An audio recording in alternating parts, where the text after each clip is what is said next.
Selamat pagi Bapak Ibu Saudara yang terkasih dalam Tuhan. Mari kita siapkan hati kita untuk memuji Tuhan, untuk meninggikan nama Tuhan. Karena hanya Tuhan saja yang layak kami puji, yang layak kita sembah, yang layak kita tinggikan. Sungguh tak terukur kasih-Mu Tuhan di dalam kehidupan kami. Haleluya Yesus. Terima kasih Tuhan.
sembah, hanya Engkau yang layak kami tinggikan. Terima kasih buat pagi yang indah, di mana kami boleh berkumpul dengan saudara-saudara seiman kami, untuk kami boleh memuliakan Engkau, kami mau meninggikan nama-Mu. Terima kasih Tuhan, pimpin ibadah kami dari awal, pertengahan hingga akhirnya. Biarlah nama Tuhan saja yang ditinggikan. Engkau saja yang berotoritas atas ibadah kami Tuhan. Engkau berkuasa atas setiap kami. Nama Tuhan ditinggikan, nama Tuhan dimuliakan. Sebab ada kuasa di dalam kami menyembah-Mu. Dalam setiap pujian kami ada kuasa di dalam nama-Mu ya Yesus. Terima kasih Tuhan, kami serahkan ibadah kami, kami serahkan semuanya dalam tangan kuasa-Mu, dalam nama Tuhan Yesus Kristus, haleluya, amin. Bapak Ibu Saudara, silakan duduk kembali.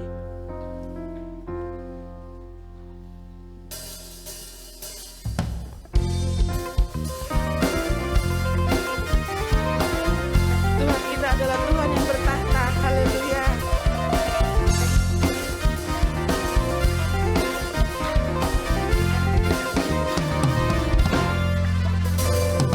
Tuhan Allah kita bertahta, di atas pujian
kemenangan.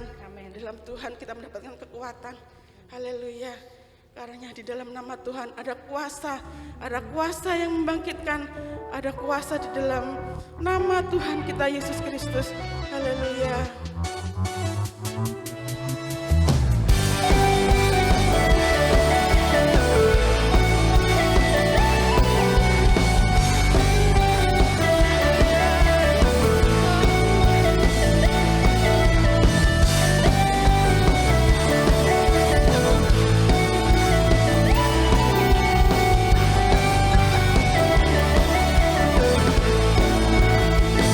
Namanya Tuhan.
senantiasa menguatkan kita. Percaya saja, Roh Kudus hadir di sini. Roh Kudus akan melawat setiap kami, setiap kita semuanya. Haleluya, Yesus. Tuhan sedang bekerja di tempat ini. Rasakan kasih setia Tuhan.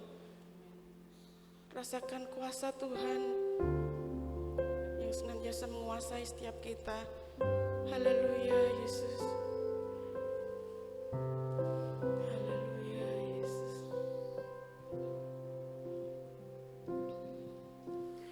Roh Kudus hadir di sini.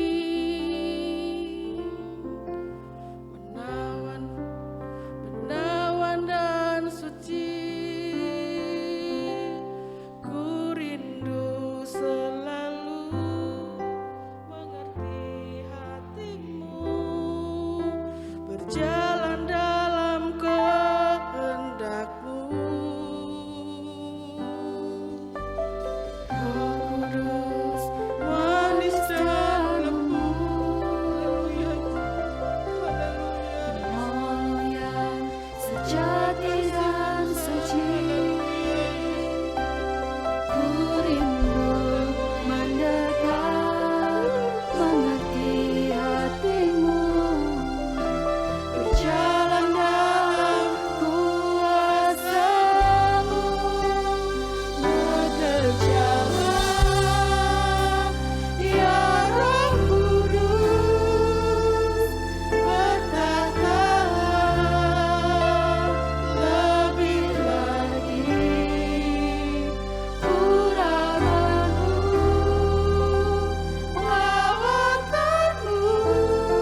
pagi ini kami datang kepada-Mu Tuhan. Kami rindukan urapan terjadi di tempat ini. Kami rindukan lawatan Allah terjadi di tempat ini. Bekerjalah Roh Kudus, lebih dahsyat lagi Tuhan. Kami rindukan Engkau sendiri hadir di tengah-tengah ibadah. Bahkan sebentar lagi firman akan ditabur Tuhan. Berkaryalah Roh Kudus, berkaryalah Roh Kudus, berkaryalah Tuhan saat ini melalui hamba-Mu yang sebentar menyampaikan firman-Mu. Urapi dengan kuasa Allah sendiri. Berkaryalah Tuhan, berkaryalah pagi hari ini. Dan kami siap untuk mendengarkan firman-Mu. Di dalam nama Tuhan Yesus, tetap berkaryalah, kami siap untuk mendengarkan firman-Mu. Dalam nama Yesus kami sudah berdoa. Haleluya. Amin. Amin. Puji Tuhan, silakan duduk. Kalau kita boleh ada sebagaimana kita ada semua karena kemurahan Tuhan. Amin. Semua kita sehat, semua dalam perlindungan darah-Nya. Bapak Ibu Saudara, hari-hari ini kita sedang menantikan janji Bapa. Itulah Roh Kudus. Jadi dia sudah naik ke sorga, selesaikan penebusannya. Dia sedang ada di sana untuk menjadi pembela kita, sediakan tempat dan tidak tinggalkan sendiri, tetapi ada Roh Kudus serta kita. Tuhan Yesus memberkati Bapak Ibu Saudara yang ada di tempat ini, di ruang doa dan di rumah masing-masing. Puji Tuhan. Ya, pagi ini saya memberi judul Tuhan senang menepati janjinya. Bahkan saya berkata Tuhan sangat senang menepati janjinya. Saya mengajak kita membaca 2 Samuel 21 ayat yang pertama. 2 Samuel 21 ayat pertama. Demikian firman Tuhan, orang-orang Gibeon dan keluarga Saul. Dalam zaman Daud terjadilah kelaparan selama 3 tahun berturut-turut. Lalu Daud pergi menanyakan petunjuk Tuhan. Berfirmanlah Tuhan, pada Saul dan keluarganya melekat hutang darah, karena ia telah membunuh orang-orang Gibeon. Ya, Bapak Ibu Saudara yang Tuhan kasih, kita membaca bagaimana Daud sedang merasa prihatin. Saya tidak tahu kenapa harus menunggu pada tahun ketiga setelah berturut-turut selama 3 tahun itu terjadi kelaparan. Tetapi masih menjadi contoh yang baik sebagai seorang pemimpin, sebagai seorang kepala keluarga, sebagai pemimpin sebuah perusahaan dan lain sebagainya. Mari kita berkaca dari Daud ini pada saat dia mulai sadar mengapa terjadi kelaparan berturut-turut selama 3 tahun. Saudara-saudara, dia mulai bertanya-tanya kenapa kesukaran tidak segera selesai. Dia mulai menyadari pasti ada yang salah. Saya melihat Daud seorang anak Tuhan yang cukup peka dengan apa yang sedang terjadi. Dia tidak sedang menyalahkan keadaan, dia tidak sedang menyalahkan siapa-siapa. Tetapi dia mengerti dalam hati seorang pemimpin, sebagai kepala keluarga, sebagai suami, bahkan sebagai raja, ini pasti ada yang salah. Tidak mungkin tidak. Itulah sebabnya Bapak Ibu Saudara, pada saat-saat kita sedang menghadapi keadaan seperti Daud, mari kita mulai introspeksi diri. Kita memawas diri, kenapa ini terjadi? Saudara-saudara, tanpa bermaksud menyalahkan Tuhan, menghakimi dia, tapi cepat saja kita mau mengerti, pasti ada di antara hal-hal yang terjadi dalam hidup ini yang tidak berkenan kepada Tuhan. Pada saat itu Daud bertanya, dia minta petunjuk Tuhan, Tuhan kenapa ini? Dan saya bersyukur saudara-saudara ayat ini harus tertulis. pada Saul dan keluarganya melekat hutang darah karena ia telah membunuh orang-orang Gibeon. Apa yang salah dengan membunuh orang-orang Gibeon sebagai orang Filistin, orang yang menjadi musuh dan harus sudah dilenyapkan? Itu perintah Tuhan di awal-awal kitab yang kita mengerti dari kitab Yosua dan seterusnya. Sepertinya tidak ada yang salah. Dan saudara-saudara, Daud pun tidak berusaha untuk melawan apa yang salah. Bukankah Gibeon harus ditumpas? Tetapi saya senang dengan ayat kedua berkata, lalu raja memanggil orang-orang Gibeon dan berkata kepada mereka, orang-orang Gibeon itu tidak termasuk orang Israel, tetapi termasuk sisa-sisa orang Amori. Dan walaupun orang Israel telah bersumpah kepada mereka, Saul berikhtiar membasmi mereka dalam kegiatannya untuk kepentingan orang Israel dan Yehuda. Daud berkata kepada orang-orang Gibeon itu, apakah yang dapat ku perbuat bagimu? Dan dengan apakah dapat ku adakan penebusan supaya kamu memberkati milik pusaka Tuhan? Lalu berkatalah orang-orang Gibeon itu kepadanya, bukanlah perkara emas dan perak urusan kami dengan Saul serta keluarganya. Juga bukanlah urusan kami untuk membunuh seseorang di antara orang Israel. Tetapi kata Daud, apakah kamu kehendaki akan ku berbuat bagimu? Sesudah itu berkatalah mereka kepada raja, dari orang yang hendak membinasakan kami dan yang bermaksud memunahkan kami, sehingga kami tidak mendapat tempat dimanapun di daerah Israel, biarlah diserahkan 7 orang anaknya laki-laki kepada kami dan seterusnya. Jadi saudara-saudara, yang membuat kelaparan Tuhan izinkan terjadi berturut-turut. Yang membuat Tuhan seolah-olah berdiam dan membiarkan orang Israel alami kekurangan, persoalan bertahun-tahun adalah sebab Saul, bukan Daud. Saul berusaha membatalkan perjanjian secara sepihak. Saudara-saudara, perlu kita tahu bahwa di zaman Yosua sebelum Daud, jauh sebelum Saul, ada seorang pemimpin pengganti Musa namanya Yosua.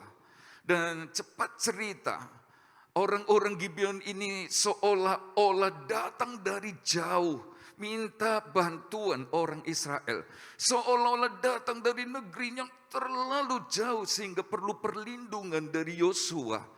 Yosua tidak tahu kalau mereka orang-orang sekitar. Itulah sebabnya terjadilah perjanjian bahwa Yosua Israel tidak akan memunahkan orang-orang Gibeon. Saudara-saudara, perjanjian ini terjadi jauh sebelum Saul dan Daud. Tetapi pada saat Saul coba melanggarnya, pada saat Saul hendak membatalkan perjanjian demi kepentingan Yehuda Israel, alasan rohani, alasan yang baik. Tetapi saudara-saudara, Tuhan tidak berkenan. Tuhan tidak berkenan. Ini perjanjian sudah terjadi jauh-jauh hari dan baru dibatalkan dengan cara Saul hendak membinasakan, menghabisi orang Gibeon. Saudara-saudara, tuaiannya adalah Daud dan orang-orangnya. Tuaiannya adalah Daud, anak, menantu, cucu, dan keturunan Saul yang harus menanggung akibatnya. Lagi-lagi Saul adalah contoh orang tua yang tidak bertanggung jawab, yang tidak mau memikirkan anak cucunya.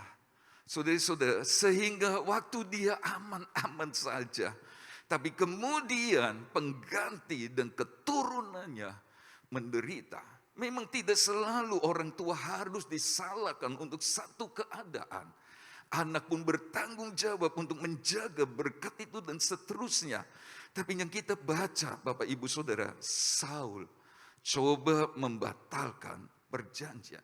Kalau ada kelaparan berturut-turut selama 3 tahun, saudara-saudara, itu berarti Tuhan tidak suka kita membatalkan perjanjian. Bahkan dengan sesama. Tuhan gak suka kita ingkar janji. Walau dengan sesama. Saya tidak tahu apa yang dipikirkan oleh Saul, Bapak Ibu Saudara. Sehingga dia coba-coba untuk tidak tepati janjinya. Saudara-saudara, saya tidak mengerti apa alasan sehingga dia harus coba bubarkan perjanjian. Nah, kalau boleh saya berkata, barangkali Saul dan orang Israel berpikir, "Cena ya, orang Gibeon, bukan orang Israel. Nikmati semua perjanjian Abraham yang harusnya untuk kami. Cena ya, kok orang-orang Gibeon ini hidup tenang, damai, terlindung, aman." Saudara-saudara, barangkali itu alasannya. Mereka merasa bahwa orang Gibeon gak harus ada dalam keadaan diberkati dengan berkat Abraham. Tetapi sudah terikat perjanjian.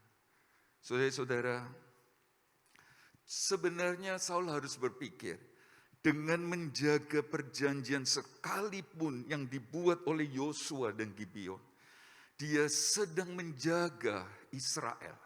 Dia sedang menjaga keturunannya untuk terus diberkati oleh Tuhan. Saudara-saudara, tapi dengan berpikir yang salah, justru Daud, anak mantu, cucu dan keturunannya kehilangan berkat, alami kesukaran. Saya bersyukur kepada Tuhan untuk jemaat yang Tuhan percayakan. Ada kisah di mana sejak dari zaman gembala senior almarhum Go, saudara-saudara, anak Tuhan ini selalu tiap bulan memperhatikan kebutuhan pastori. Ini sudah berganti keturunan ketiga. Sudah terus dilakukan dengan setia. Dan saya berkata bahwa inilah perlindungan untuk anak, mantu, cucu dari almarhum Chuan Hin.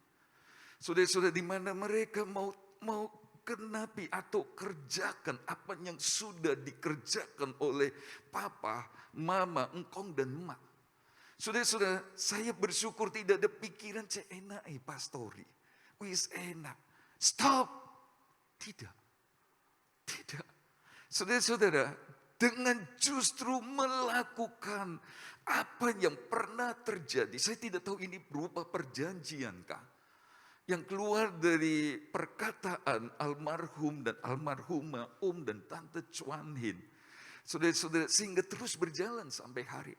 Tapi dengan membuat semua itu, saudara-saudara, mereka sedang bikin perlindungan Tuhan. Berkat-berkatnya terus mengalir.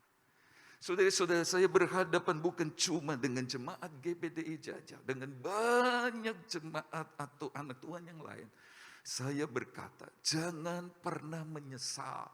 Karena satu saat Bapak Ibu Saudara pernah memberi tanah untuk pekerjaan Tuhan.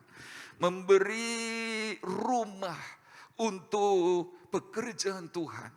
Membangunkan pastori atau memberi mobil kepada gembala dan lain sebagainya.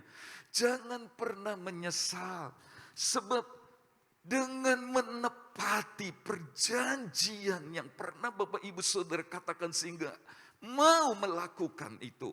Bapak Ibu Saudara sedang dalam perlindungan di mana berkat Tuhan terus mengalir. Bisa berkata amin. Jangan seperti Saul, kok enak. kok enak. Berkat Abraham juga kalian nikmati. Perjanjian itu coba dipatahkan. Oh, saudara-saudara, itu justru berakibat 3 tahun berturut-turut kelaparan.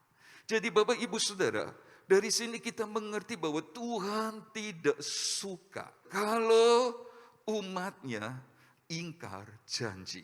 Walau dengan sesama, tolong diingat ini. Mari kita membaca dalam Amos 1 ayat 9. Beginilah firman Tuhan, karena 3 perbuatan jahat Tirus, bahkan 4, aku tidak akan menarik kembali keputusanku. Oleh karena mereka telah menyerahkan tertawan suatu bangsa seluruhnya kepada Edom, dan tidak mengingat perjanjian persaudaraan. Aku akan melepas api ke dalam tembok Tirus, sehingga purinya dimakan habis. Saudara-saudara yang Tuhan kasih, inilah yang kita belajar. Bahwa Tuhan melemparkan api ke dalam tembok Tirus sehingga istananya terbakar habis. Mengapa? Sebab salah satu alasannya, mereka tidak mengingat perjanjian persaudaraan. Tuhan gak suka kalau umatnya satu dengan yang lain berjanji, lalu tidak dipegang. Dan saya bersyukur saudara-saudara, berjalannya waktu, selain dari almarhum dan almarhumah Om Tante Chuan Lien, banyak anak Tuhan GPDI Jajak yang mengasihi Tuhan, pekerjaannya dan pastori. Terima kasih. Tuhan Yesus memberkati Bapak Ibu Saudara semua. Amin.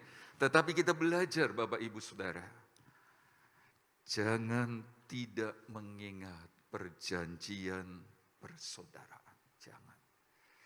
Jangan. Kita sedang belajar bahwa Allah itu perhatikan perjanjian. Janji. Nah, kalau Tuhan gak senang, saudara-saudara, terhadap Tirus, juga kepada Saul, bahkan dia marah kan? Kita baca itu. Bagaimana ya kalau kita janji sama Tuhan? Pengkhotbah 5 ayat 3 sampai 5, mari kita membaca ayat itu. Kalau engkau bernasar kepada Allah, janganlah menunda-nunda menepatinya. Karena ia tidak senang kepada orang-orang bodoh.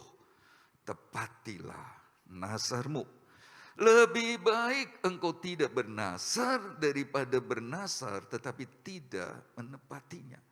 Janganlah mulutmu membawa engkau ke dalam dosa, dan janganlah berkata di hadapan utusan bahwa engkau hilaf. Apakah perlu Allah menjadi murka atas ucapan-ucapanmu dan merusakkan pekerjaan tanganmu?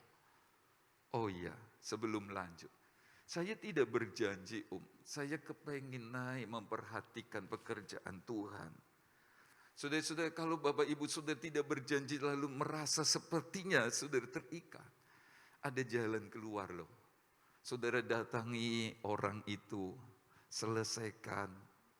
Sebenarnya saya nggak berjanji, saya cuma merasa kalau saya diberkati saya mau berbuat itu. Amsal 6 berkata desak sampai clear. Tapi kalau itu sifatnya perjanjian, saudara-saudara, maka tepatilah. Dan kalau Bapak Ibu Saudara dan saya menepatinya, jangan pernah menyesal kenapa saya telah berbuat ini, berbuat itu. Saudara, jangan pernah menyesal. Toh Tuhan gak minta kita janji. Gembala juga gak minta Bapak Ibu Saudara berjanji. Teman juga gak pernah minta kita janji. Tidak.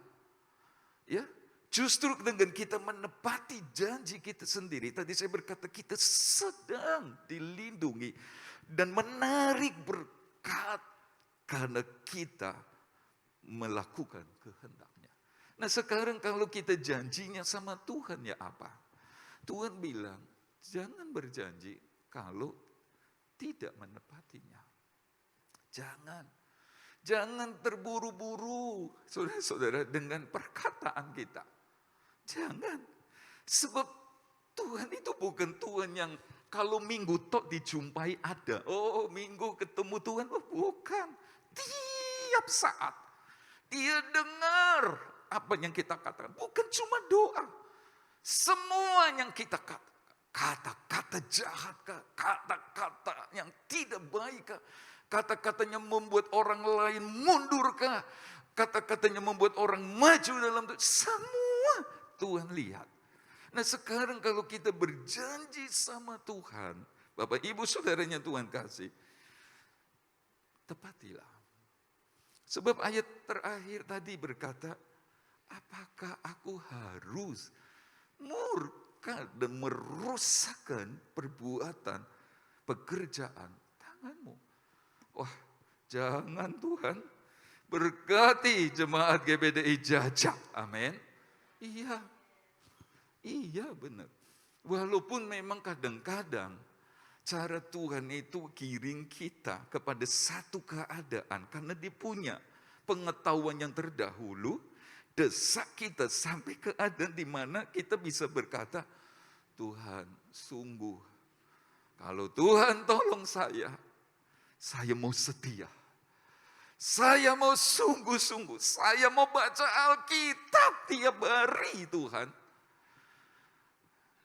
Saya mau utamakan Engkau, saya mau melayani lebih baik lagi. Itu janji Bapak Ibu Saudara. Nah, harus ditepati. Kalau tidak, kita yang rugi. Tuhan gak minta kita janji. Tepati. Jadi kita sudah belajar bahwa prinsipnya adalah Tuhan senang. Saudara-saudara, kalau janji ditepati walau sesama. Tuhan senang dan tidak suka waktu kita janji sama Tuhan tidak ditepati. Dalam kitab Yeskiel 17 ayat 19. Ayat itu berkata, oleh sebab itu beginilah firman Tuhan Allah. Demi aku yang hidup, aku pasti menimpakan atas kepalanya sumpahnya kepadaku. Yang dipandangnya ringan dan perjanjiannya di hadapanku yang diingkarinya. Kalau baca ayat-ayat sebelumnya, dia berkata yang berjanji tidak bisa luput. Saudara bisa baca nanti.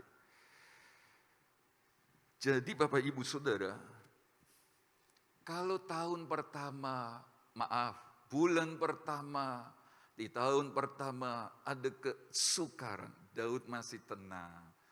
Gak apa-apa, biasa. Ini dinamika ekonomi. Ya begini ya, terus tahun kedua sudah mulai gelisah. Apa ya? Kok kayak gini? Baru tahun ketiga dia datang sama Tuhan.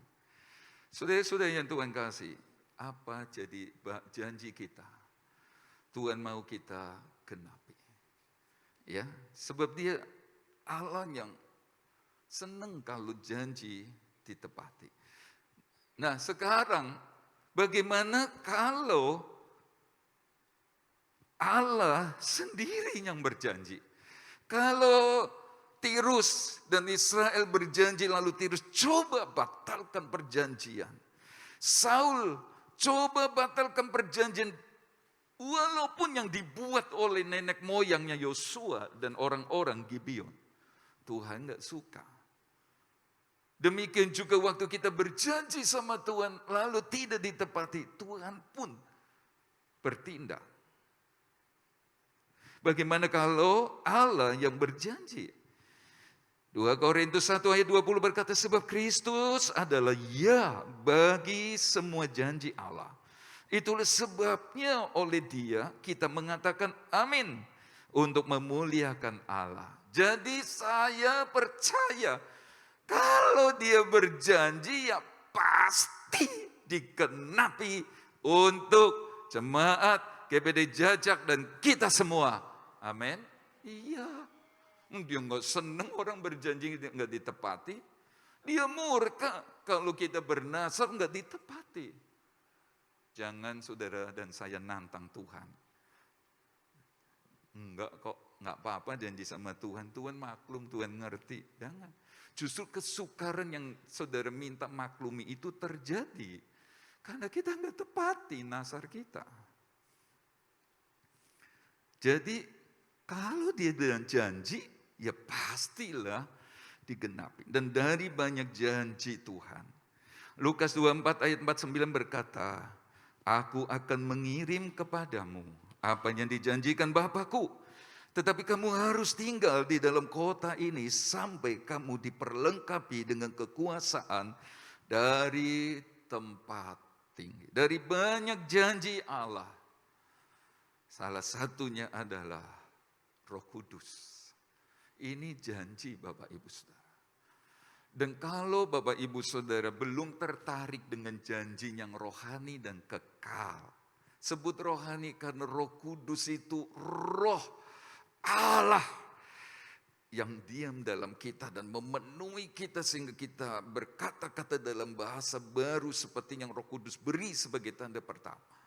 Disebut ini berkat janji kekal sebab roh ini yang memampukan Bapak Ibu Saudara berjalan di proses masuk dalam gereja yang sempurna. Barangkali ada yang belum tertarik dengan janji yang rohani dan kekal. Masih tertariknya, senangnya janji yang ada di dalam dunia. Tuhan mencukupkan segala kebutuhanku menurut kekayaan dan kemuliaan di dalam Kristus Yesus. Masih terikat, masih senang dengan janji kesembuhan, pertolongan, nggak salah. Tapi pagi ini saudara-saudara, biar kita juga mau berubah. Kita perlu Roh Kudus. Kalau tidak penting, dia nggak mungkin janji. Nggak mungkin. Kalau keadaan ke depan semakin baik-baik, nggak perlu Tuhan. Dia nggak mungkin janji beri roh. Ini penting. Dan masih ada waktu untuk Bapak Ibu Saudara bisa menikmati janji itu. Bilangan 11 ayat 16 dan 17. Lalu berfirmanlah Tuhan kepada Musa. Kumpulkanlah di hadapanku dari antara para tua-tua Israel 70 orang yang kau ketahui menjadi tua-tua bangsa dan pengatur pasukannya. Kemudian bawalah mereka ke kemah pertemuan supaya mereka berdiri di sana bersama-sama dengan engkau. Maka aku akan turun dan berbicara dengan engkau di sana. Lalu sebagian dari roh yang hinggap padamu itu akan kuambil dan kutaruh atas mereka. Maka mereka bersama-sama dengan engkau akan memikul tanggung jawab atas bangsa itu. Jadi tidak usah lagi engkau seorang diri memikulnya. Musa ngomel melayani sendiri. Itulah sebabnya dia berkata, Tuhan dengar kalau ngomel. Saudara-saudara, ngomel Tuhan dengar. Tuhan gak mampu aku sendiri. Gak mampu. Pak Tarji pernah cerita sama saya. Om tahu kenapa kaki saya sakit? Oh maaf, Saudara Evan. Tahu Om, Bapak sakit kayak gitu kakinya. Sebab satu saat dia berkata sama Tuhan, Tuhan aku capek, Tuhan aku istirahat. Nggak lama dia kecelakaan lalu istirahat. Tuhan itu dengar apa yang kita ngomong. Nah sekarang saudara-saudara Musa berkata, aku nggak kuat sendiri. Padahal ada roh Allah. Lalu suruh kumpul, ayo kumpulkan 70 tua-tua. Kumpul di hadapan kemah pertemuan. Aku akan bicara kepada mereka. Lalu aku akan memanggil rohku yang ada padamu. Terus tak bagi ke 70. Yang saya heran. Dan sebenarnya nggak perlu diherani karena memang Allah kita heran. Di ayat bilangan 11 ayat 26 berkata, masih ada 2 orang tinggal di tempat perkemahan. Berarti cuma 68 orang lagi kumpul. 68 orang kumpul. Musa nggak ngerti. Tapi ada 68 orang sedang kumpul. Tapi Tuhan sudah ngomong, 70 orang kumpul noh, tua-tua itu kumpul noh. Aku akan ambil rohku daripadamu tak bagi. 68 orang di kemah pertemuan kepenuhan Bapak Ibu Saudara dengan roh Allah. Penuh. Tapi kalau ada bilangan 11 ayat 26 saya memuji Tuhan bahwa dia Allah yang sungguh. Saudara-saudara, bukan berarti kalau 68 penuh lalu 2 orang nggak kehitung. Aduh, saudara-saudara, dia bukan Allah yang maha tahu. Dia Allah yang salah, nggak bisa ngitung kalau cuma 68 yang kumpul. Tapi ternyata ada 2 orang yang tidak datang, Meldad dan Eldad. Bersamaan dengan roh Allah yang diambil di dalam Musa kepada mereka. 2 orang ini lo nggak kumpul di kemah, Bapak Ibu. Dan Tuhan tahu persis ada di mana 2 orang ini. Pokoknya 70 tua-tua akan kupenuhi dengan roh. Dan benar Bapak Ibu Saudara, 2 orang yang termasuk 70 tua-tua ini penuh. Apa arti? Kalau dia berjanji, pasti digenapi. Apakah Bapak Ibu Saudara pagi ini merindukan janji itu? Kalau saudara merindukan, buka hati lebar-lebar. Syaratnya apa? Kepada orang-orang yang menyalibkan Yesus sehingga mati untuk penebusan dosa. Rasul berkata, bertobatlah. Sebab roh itu kudus, mesti kita bertobat. Percaya, minum roh itu seperti air. Dia akan menyegarkan. Rendah hati. Sebab air itu kan mengalir dari tempat tinggi ke tempat rendah. Air itu sedang mencari tempat rendah. Roh Kudus itu sudah sedang mencari kita. Barangkali kita enggak mencari. Saudara-saudara, tanpa disadari waktu kami menyembah di GBDI Sarongan. Roh itu ternyata mencari saya. Dan penuhlah saya dengan roh.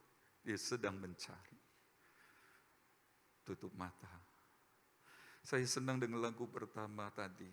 Sebelum awal ibadah. Jangan ambil rohmu. WL singer nyanyi lebih dulu. Beriku hati baru. Terima kasih Tuhan. Sudah ada di hadiratnya.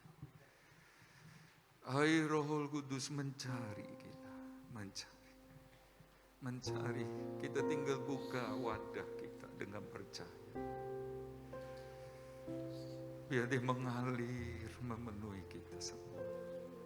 WL, Ibu Rina dan Singer nyanyi lagu ini awal sementara kita tenangkan hati dan rindu. Haleluya. Hati baru,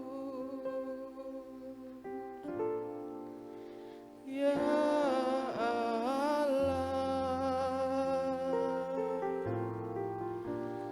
dan bangkitkan rohmu dalamku. Terus nyanyi, beriku hati baru. Singer.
puji Dia. Haleluya, haleluya,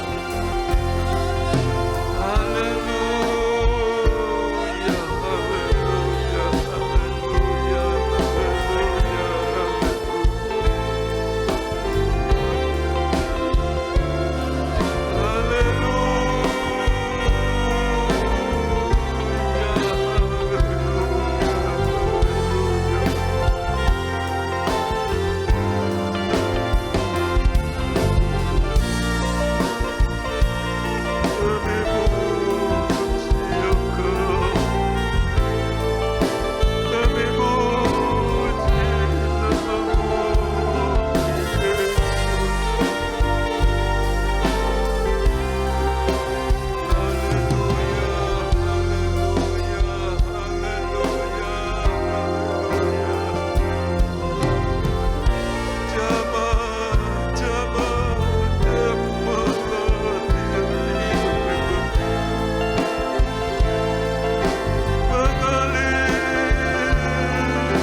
Kami bersyukur Tuhan, Terima pagi kasih, hari ini kami boleh kembali bersekutu dengan Engkau sehati kami. Biarlah menjadi doa kami, Engkau baharui hati kami ya Tuhan. Baharui hati kami ya Tuhan. Penuhi hati kami dengan satu kerinduan, ya, satu kehausan Tuhan untuk janji firman-Mu yaitu Roh Kudus. Yang akan melengkapi kami ya Tuhan, yang akan memenuhi kami ya Tuhan, karena kami butuh Roh Kudus. Kami butuh Roh Kudus, kami perlu Roh Kudus Tuhan. amin. Biarlah kami boleh merasakan hadirat-Mu ya Ya. Tuhan. Kami boleh rasakan hadirat-Mu Tuhan. Kami boleh rasakan kuasa Roh Kudus boleh bekerja dan memenuhi hati kami ya Tuhan. Ya, Engkau mau kuduskan hati kami, supaya hati kami layak untuk menerima Roh Kudus ya Tuhan. Dan Roh Kudus akan menuntun langkah kami. Roh Kudus akan memimpin kami ya Tuhan. amin. Terima kasih Tuhan buat firman pagi hari ini. Kau bawa kami sidang jemaat Tuhan. Tetap bertekun dengan sehati. Ya. Di dalam kami menantikan janji Bapa Terima ini ya kasih Tuhan. Tuhan. Kuatkan lutut kami. Tambahkan iman kami. Tambahkan harap kami Tuhan. Di dalam kami menanti janji Bapa ini ya Ya. Tuhan. Kau tolong setiap hari sore besok ya Tuhan. Kami boleh kembali sehati Amin. untuk menyembah dan bersekutu dengan Engkau. Sehingga Engkau boleh genapkan janji-Mu Ya. dalam setiap kehidupan kami. Terima kasih Tuhan. Terima Engkau kasih, berkati kami pagi ini yang sudah hadir. Dan lebih yang sudah mendengar firman-Mu. Terima kasih Tuhan. Di dalam nama Tuhan Yesus Kristus Doa kami. Yabes, kiranya Engkau memberkati aku. Terima kasih Tuhan.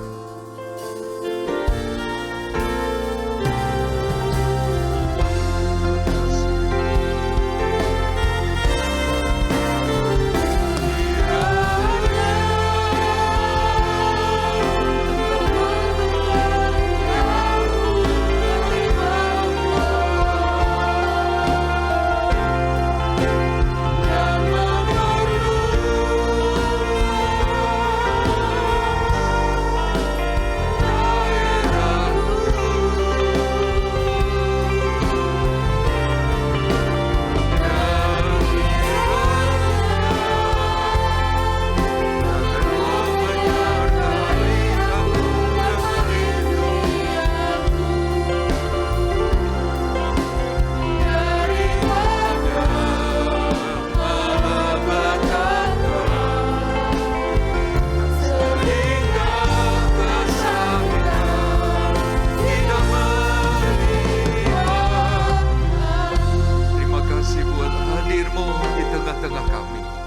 Terima kasih buat penyertaannya Tuhan dan kasih sayang-Mu. Dan kami menyerahkan jemaat GBD Jaja dalam firman kasih karunia. Kiranya Engkau memberkati tiap-tiap pribadi. Berkatilah tiap-tiap keluarga. Dalam pekerjaan, dalam pendidikan, dalam setiap perencanaan. Berkatilah Tuhan. Terlebih bawalah bertambah-tambah lagi di dalam Engkau. Semuanya melayani Tuhan. Engkau juga memberkati mereka. Terima kasih Tuhan, terima kasih. Kiranya perlindungan darah-Mu nyata bagi setiap kami. Sehingga benar-benar kami aman dalam perlindungan Tuhan. Dari si jahat, dari segala sakit penyakit. Sebab Engkau lebih besar dari segalanya. Terima kasih Tuhan, serta kami pulang ke tempat masing-masing. Dan sekarang kekasih Tuhan. Terimalah berkat dari Allah Bapa, kasih sayang putranya. Persekutuan damai, sejahtera dan kuat kuasa Roh Kudus menyertai kita. Pagi ini sampai Tuhan datang kembali. Di dalam nama Tuhan Yesus Kristus semua yang percaya diberkati Tuhan berkata. Amin.